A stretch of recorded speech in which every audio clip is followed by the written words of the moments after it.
lifesaver. Yeah. I really gotta get some work done.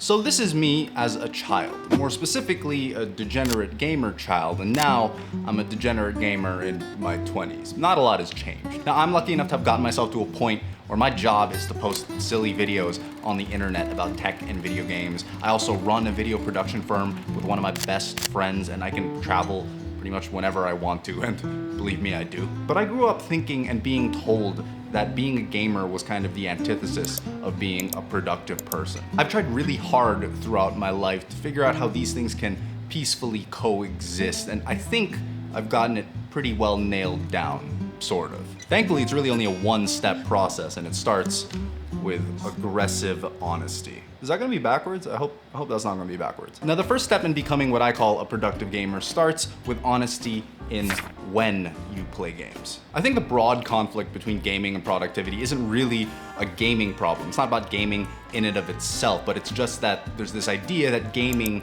gets in the way of other things. You know, people tell you that if gaming gets in the way of you reading self-development books or listening to self-development podcasts or coding up your next $1 million startup idea, then the day may as well have been a waste. And really more so that to solve this, you should quit gaming entirely. But to me, that always seemed like less of a gaming problem and more of a time allocation problem. And that is where my Notion page comes in. All I really do is every day I make a to-do list of the things that I would like to get done that day. Then I have the option to hop over to the calendar view and actually time block those tasks throughout the day. Now, I am just a simple man at the end of the day. The time blocks aren't always super accurate, but regardless of whether or not I stick to them, it gives my day a sort of structure that it really does need. That way, towards the end of the day, when I've scheduled out time to play games with my friends, I know, in a general sense, that I've been productive already, and that's great. Because this system not only helped with making sure that I got work done, but it also kind of took away a lot of that guilty feeling that I'd sometimes feel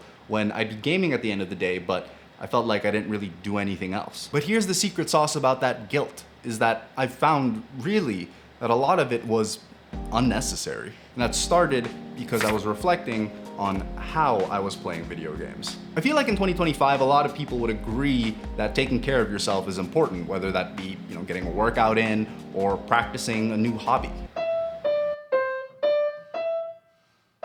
I think self-care is absolutely crucial to living a well-balanced life that keeps you sane. Gaming, to me, is rest a lot of the time. So I found this 2018 study that measured the impact of leisure time on productivity across like a bunch of different markets. It's kind of a big macroscopic study. And what they found really was this sort of non-linear relationship between the amount of leisure time these markets got and then the productivity, in this case measured by GDP per capita per hour. When I hop on the Discord call at the end of the day to play games with my friends, it's one of kind of the few times that I really let my brain disconnect. It's not the only time. I find a similar sensation happens when I run, but it is a crucial time, and I can tell the difference when I've had time to game with my friends versus when I haven't. But as is the case with most things, there's a catch. You see, the rest of that earlier study actually found that once leisure time crosses a certain optimal point, productivity starts to decrease. And the researchers hypothesized that this was because a sort of substitution effect takes place, where the leisure time ends up taking up time that would otherwise be spent being productive. And that's a problem, no matter who you are. So to really make sure that wasn't me, I had to be honest in one final way. And that was honest in why it was that I was playing video games to begin with. Playing video games, to many people, myself included, can be seen as a form of escapism. You transport yourself into super cool worlds, oftentimes playing characters with unique skills and abilities that you yourself probably don't have. The problem is, escapism is exactly that. It's an escape.